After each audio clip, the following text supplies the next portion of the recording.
Drums and trumpets mingled their sounds with loud rejoicings of people. The king and his whole court danced, as at Pirlipat's birth, upon one leg, and the queen had to be carefully tended with cologne water, because she had fallen into a swoon from delight and rapture.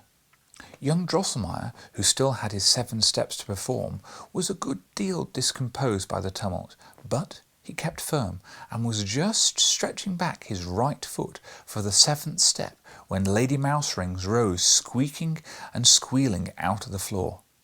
Down came his foot upon her head, and he stumbled so that he hardly kept himself from falling. Alas, what a hard fate! As quick as thought, the youth was changed to the former figure of the princess. His body became shriveled up, and was hardly able to support his great misshapen head.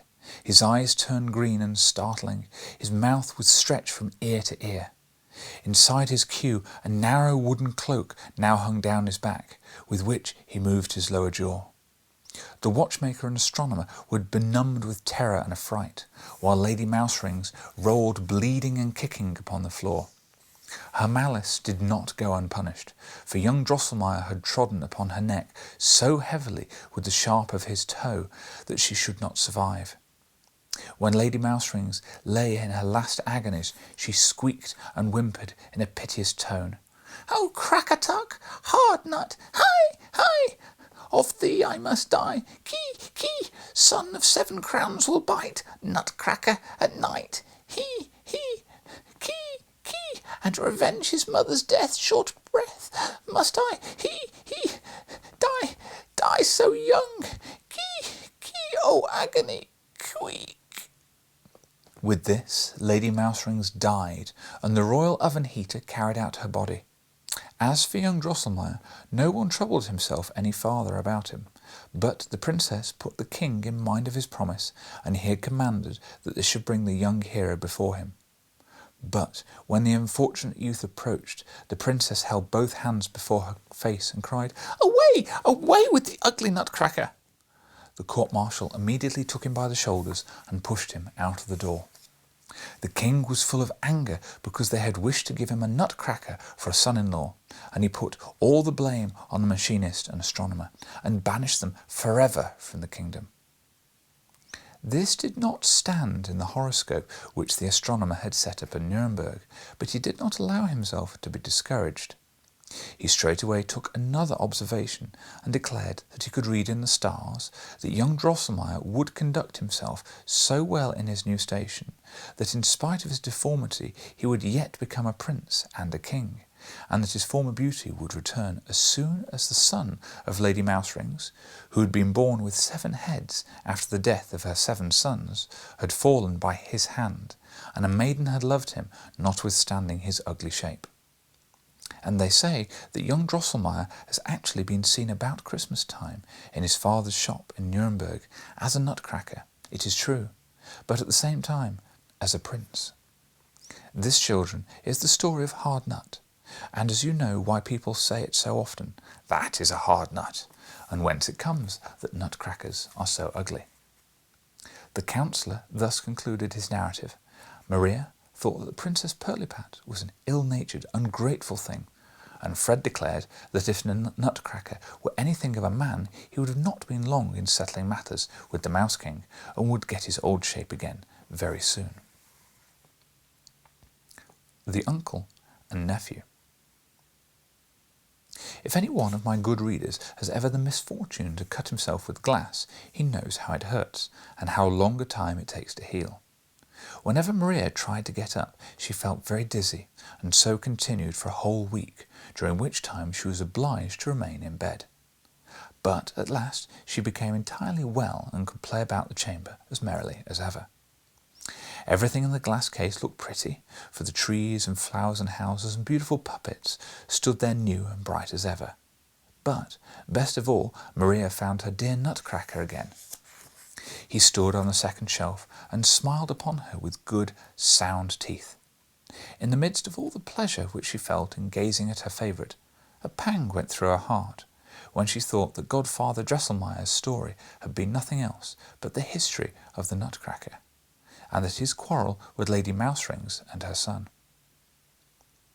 She knew well enough that her Nutcracker could be none other than young Drosselmeyer of Nuremberg, Godfather Drosselmeyer's agreeable, but now, alas, enchanted nephew.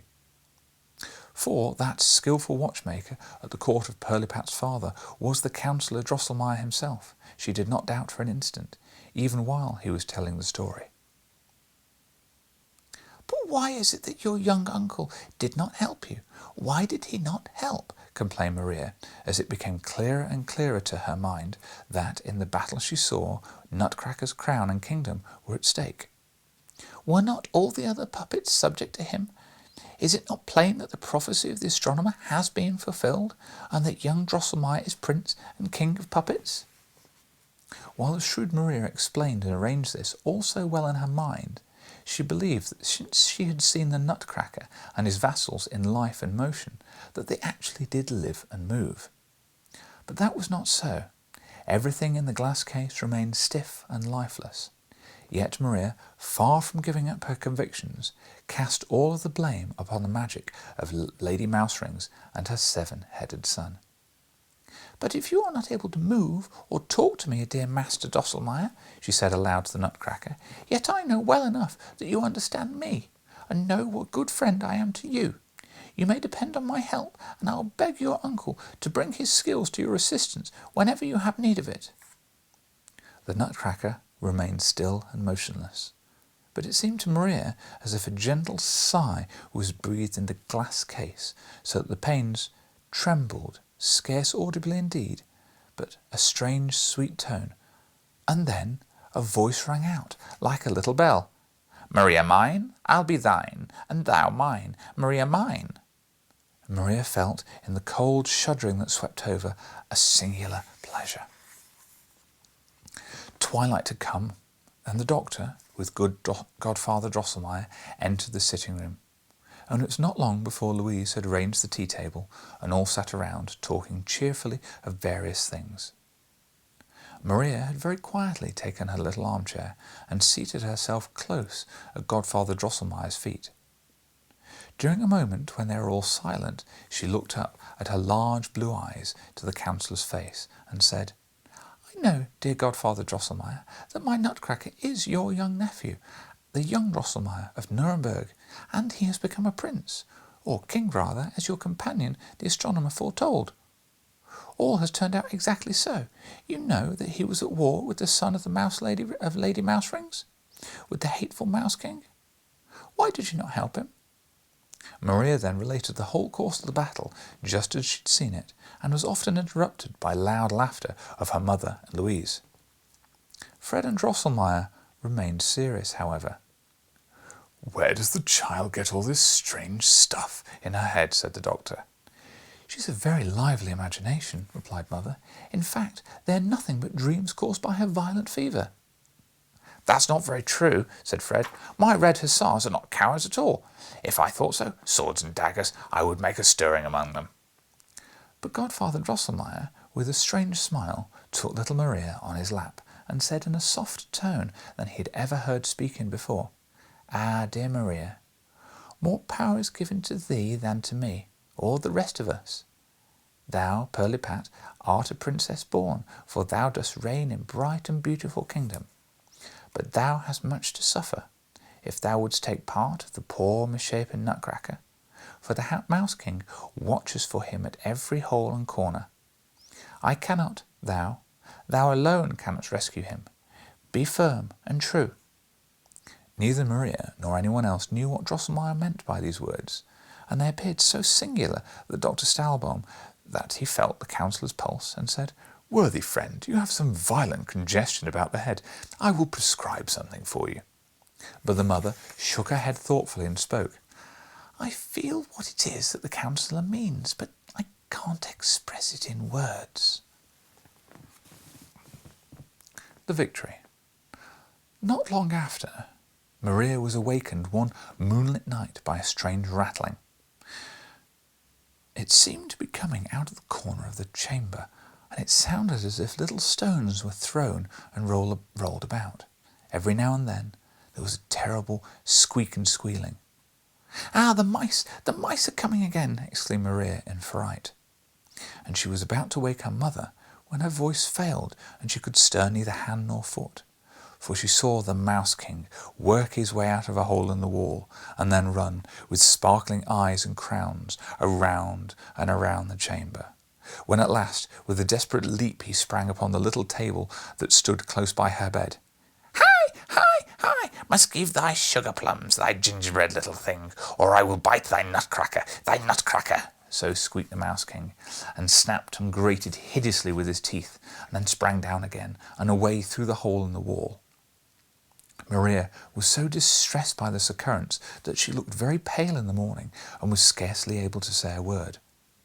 100 times she was going to inform her mother or Louise of what had happened, or at least tell Fred, but she thought, "No one will believe me. I will only be laughed at." This at least was very clear. If she wished to save little Nutcracker, she must give up her sugar plums and her gingerbread. So in the evening she laid all that she had a great deal, down at the foot of the glass case. The next morning her mother said, "It's so strange what brings mice all at once into the sitting room. See, poor Maria, they've eaten up all your gingerbread." And it was so.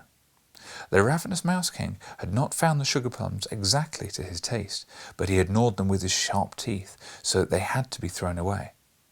Maria did not grieve about her cake and sugar plums, for she was greatly delighted to think that she had saved little Nutcracker. But what was her terror when the very next night she heard a squeaking and squealing close to her ear. Ah, the Mouse King was there again, and his eyes sparkled more dreadfully, and whistled and squeaked much louder than before. "Must give thy sugar puppets, chocolate figures, little thing, or I'll bite thy nutcracker, And with this the terrible Mouse King sprang down and ran away again. Maria was very sad. She went the next morning to the glass case and gazed in the most sorrowful looks at her sugar and chocolate figures. Her grief was reasonable, for thou canst imagine, my attentive reader, what beautiful figures of sugar and chocolate little Maria Stahlbaum possessed. A pretty shepherd and shepherdess watched a whole flock of milk-white lambs, whilst a little dog frisked about them. Next came 2 letter carriers with letters in hand, and then 4 neat pairs of nicely dressed boys and girls, with gay ribbons, rocked at a seesaw upon many boards, white smooth as marble. Behind some dancers stood Farmer Caraway and Maid of Orleans. These Maria did not care so much about, but close in the corner stood her darling, a little red-cheeked baby, and now the tears came to her eyes. "Ah, dear Master Drosselmeyer," she said, turning to the Nutcracker, "there is nothing that I would not do to save you, but this is very hard."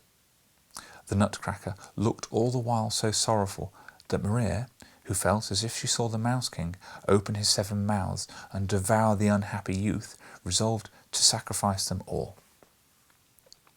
At that evening she placed all of her sugar figures down at the foot of the glass case, just as she'd done before her sugar plums and cake.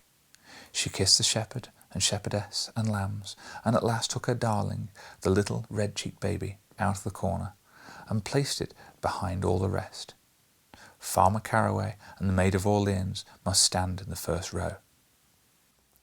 "Well, that is too bad," said her mother. The next morning a mouse must have got into the glass case, for all poor Maria's sugar fairies are gnawed and bitten in pieces. Maria could not keep from shedding tears, but soon she smiled again and said to herself, "That is nothing if the Nutcracker is only saved." In the evening her mother told the counsellor of the mischief which the mouse had been doing to the glass case, and said, "It is provoking such that we cannot destroy this fellow that makes havoc with Maria's sugar toys." "Ha!" cried Fred merrily. "The baker opposite is a fine and scary Secretary of Vegetation. Suppose I bring him over? He'd soon get to the end of things. He'll have a mouse's head off very quickly, even if it be Lady Mouserings herself, or her son, the Mouse King." "And jump about on the tables and the chairs," said his mother, laughing, "and throw down cups and saucers, and do all kinds of mischief." "Oh, no, indeed. The baker's Secretary of Vegetation is a light and careful fellow. I wish I could walk on the roof of the house as well as he." "Let us have no cats in the house at night," said Louise, who could not bear them. "Fred's plan is best," said the doctor, "but we shall try a trap first. Have we got one?" "Godfather Drosselmeyer can make them best," said Fred, "for he invented them." All laughed, and when the mother said there was no mousetrap in the house, the counsellor assured her that he had a number in his possession and immediately sent for one. In a short time it was brought, and a very excellent mousetrap it seemed to be. The story of the hard nut now came vividly to the minds of the children. As the cook toasted the fat, Maria shook and trembled. Her head was full of the story and its wonders, and she said to her old friend Dora, "Ah, great Queen, take care of Lady Mouserings and her family." But Fred had drawn his sword and cried, "Let them come in, let them come on, I will scatter them." But all that remained still and quiet under the hearth. And as the counsellor tied the fat to a fine piece of thread and set the trap softly, softly down by the glass case, Fred cried out, "Take care, Godfather Machinist, or Mouse King will play a trick on you too." But what night did Maria pass? Something cold as ice tapped here and there against her arm, and crept rough and hideous upon her cheek, and squeaked and squealed in her ear. The hateful Mouse King sat upon her shoulder. He opened his 7 blood-red mouths, and grating, snapping his teeth, he squeaked and hissed in her ear. Wise mouse, goes into the house, goes not to the feast. Like sugar things best, craft set at naught, will not be caught. Give all, new frock, picture books, all the best. Or shall I have no rest? I shall tear and bite, Nutcracker at night. He, key. Maria was full of sorrow and anxiety. She looked very pale and disturbed on the following morning, when Fred told her that the mouse had not been caught, so that her mother thought that she was grieving for her sugar things, or perhaps was afraid of the mouse. "Do not grieve, dear child," she said. "We'll soon get rid of him. If the trap does not answer, Fred shall bring his grey secretary of legislation." As soon as Maria was gone alone into the sitting room, she stepped up to the glass case and said, sobbing, to Nutcracker, "Oh, my dear, good Mr. Drosselmeyer, what can I, poor unhappy maiden, do? For if I could give up all my beautiful picture books, and even my new beautiful frock, to the hateful mouse, he will ask more and more. And when I have nothing left to give, he will want last of me. Indeed, want me to give you in pieces." As little Maria grieved and sorrowed in this way, she observed a large spot of blood on the Nutcracker's neck, which had never been there since the battle. "Ah, my dear, good Mr. Drosselmeyer, what can I, poor unhappy maiden, do? For if I give up all my picture books, even my new beautiful frock, to the hateful mouse, he will ask more and more. And when I have nothing left to give, he will at last want me, instead of you, to bite in pieces." As little Maria grieved and sorrowed in this way, she observed a large spot of blood on the Nutcracker's neck, which had been there ever since the battle. Now, after Maria had known that her Nutcracker was young Drosselmeyer, the counsellor's nephew, she did not carry him any more in her arms, or hug or kiss him as she used to. Indeed, she would very seldom move or touch him. But when she saw the spot of blood, she took him carefully from the shelf and commenced rubbing it with her pocket handkerchief. But what was her astonishment when she felt that he suddenly grew warm in her hand and began to move. She put him quickly back on the shelf again, when, behold, his little mouth began to work and twist, up and down, and at last, with a great deal of labour, he lisped out, "Ah, dearest, best Miss Thalbaum, excellent friend, how shall I thank you? No picture books, no Christmas frock, give me a sword, and for the rest Where speech left him, and his eyes, which had begun to express the deepest sympathy, became staring and motionless. Maria did not feel the least terror. On the contrary, she leapt for joy, for she had now found a way to rescue Nutcracker without any more painful sacrifices. But where should she obtain a sword for him? Maria at last resolved to ask advice of Fred, and in the evening, when their parents had gone out, they sat alone together in the chamber by the glass case. She told him all that had happened to the Nutcracker and the Mouse King, and then begged him to furnish the little fellow with a sword. On no part of this narration did Fred reflect so long and so earnestly as upon the poor account which she gave him of the bravery of his hussars. He asked once more, very seriously, if it were so. Maria assured him of it upon her word, and Fred ran quickly to the glass case, addressed his hussars in a very moving speech, and then, as punishment for their cowardice, cut their military badges from their caps and forbade them for a year to play the Hussars' Grand March. After this, he turned again to Maria and said, "As to a sword, I can easily supply the little fellow with one. I yesterday permitted an old colonel of the cuirassiers to retire upon pension, and consequently he has no farther use of his fine sharp sabre."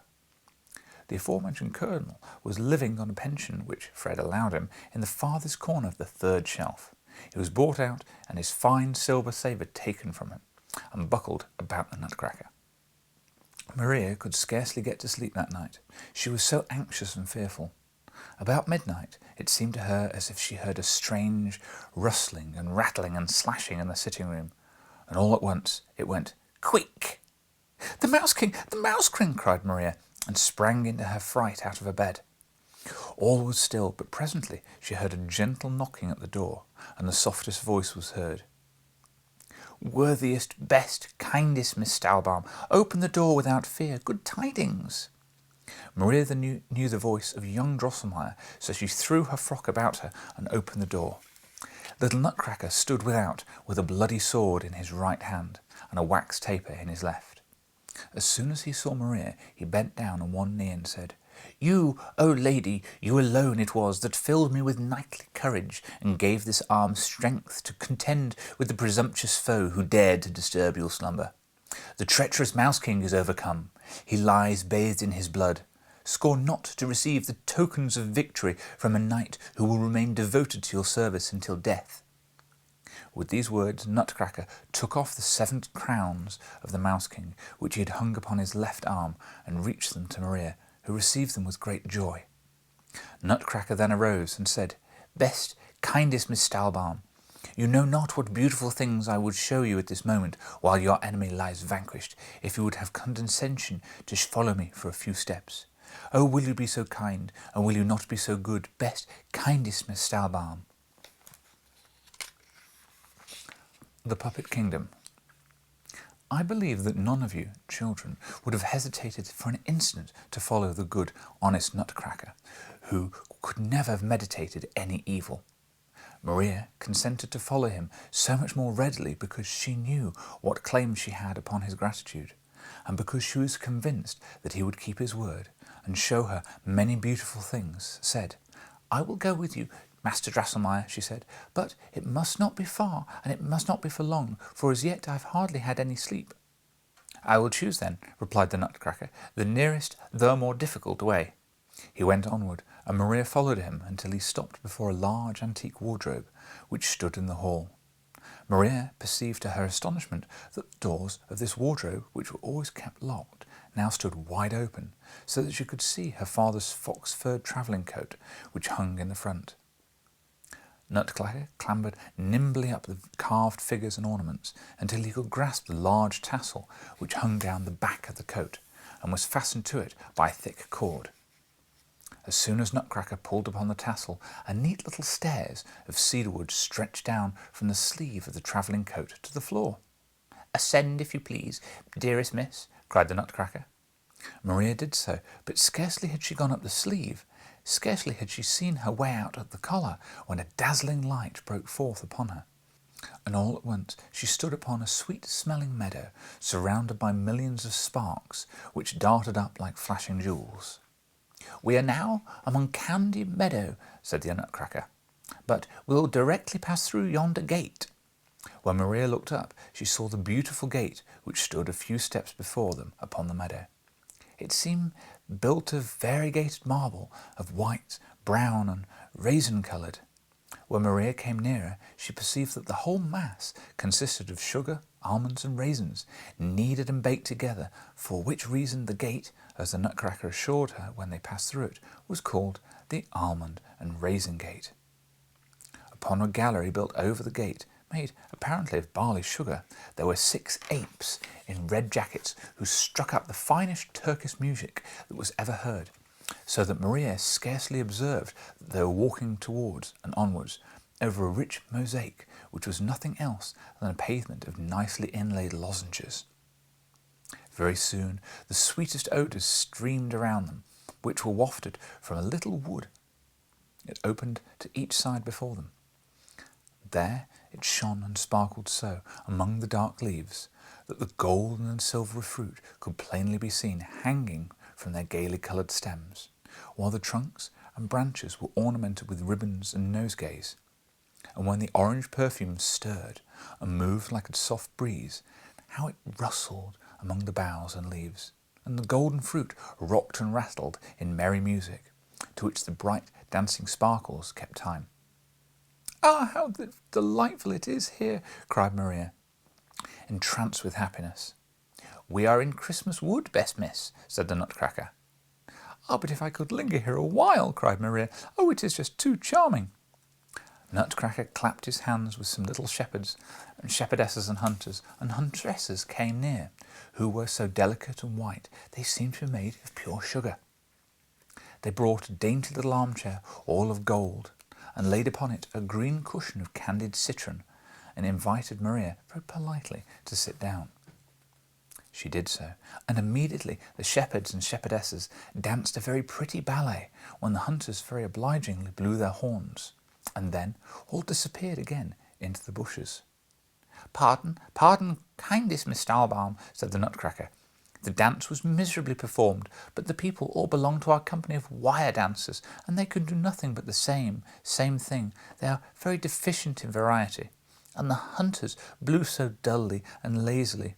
But shall we not walk a little farther?" "Oh, it's all very pretty, and pleased me very much," said Maria, as she rose and followed the Nutcracker. They now walked along by a soft, rustling brook, out of which all the sweet perfumes seemed to arise, which filled the whole wood.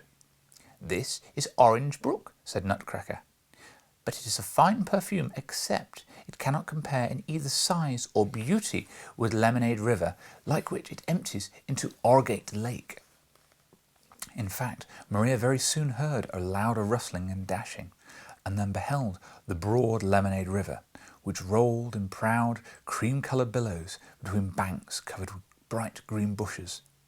A refreshing coolness arose out of its noble waves.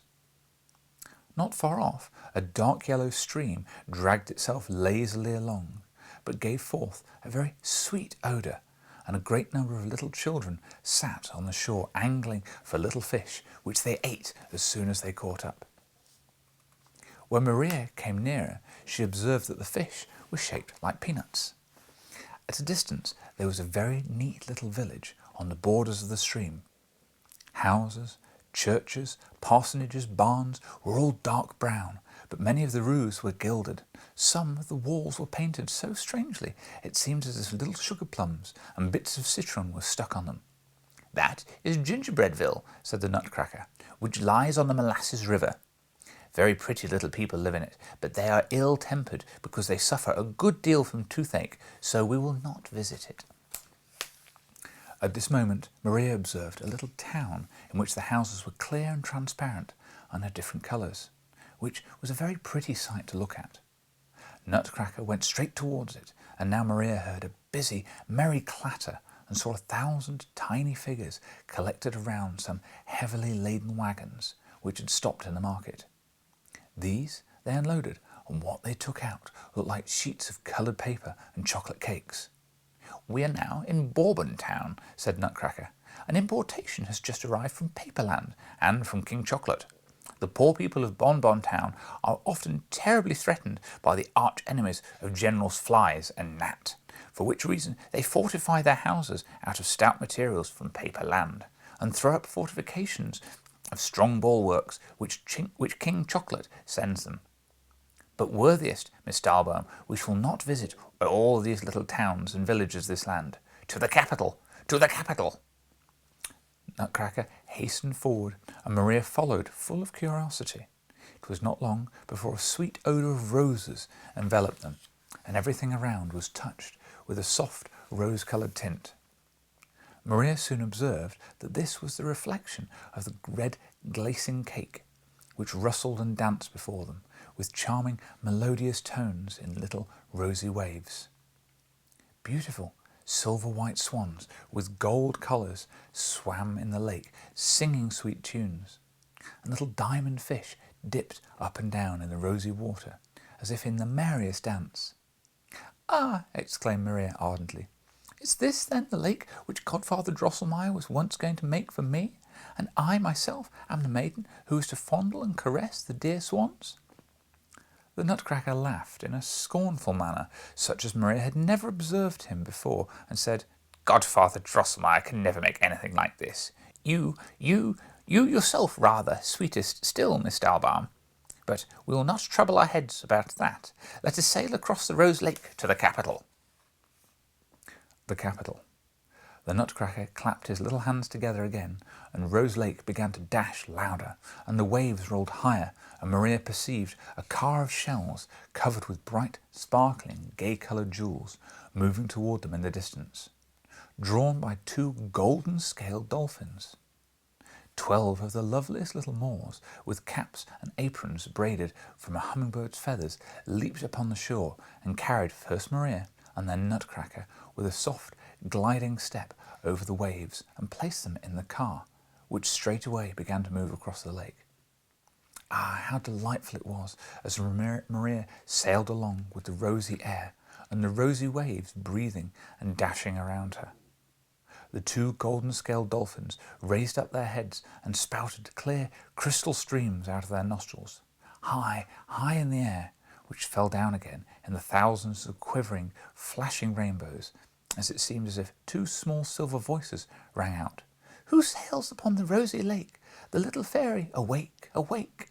Music and song, bim bim, fishes, sim sim, swans, tweet tweet birds, whiz whiz breezes, rustling, singing, ringing, blowing, a fairy over the waves going, rosy billows, murmuring, playing, dashing, cooling the air, roll along, along."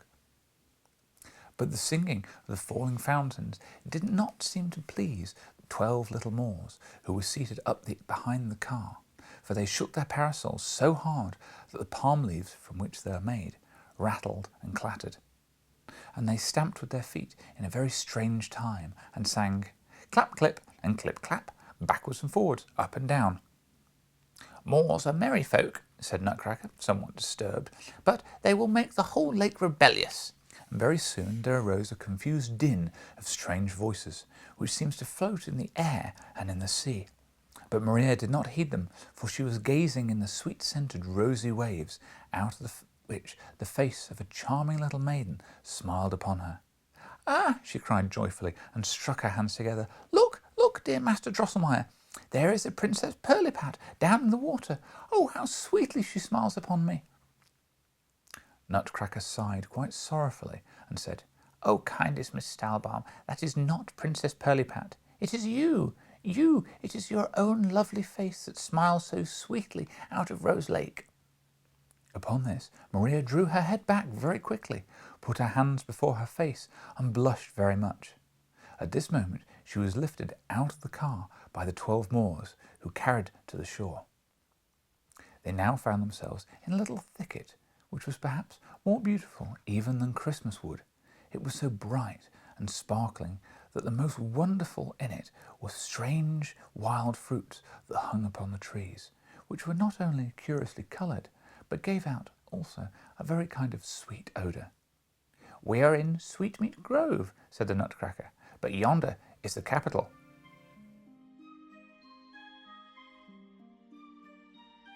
Storyblocks Audio.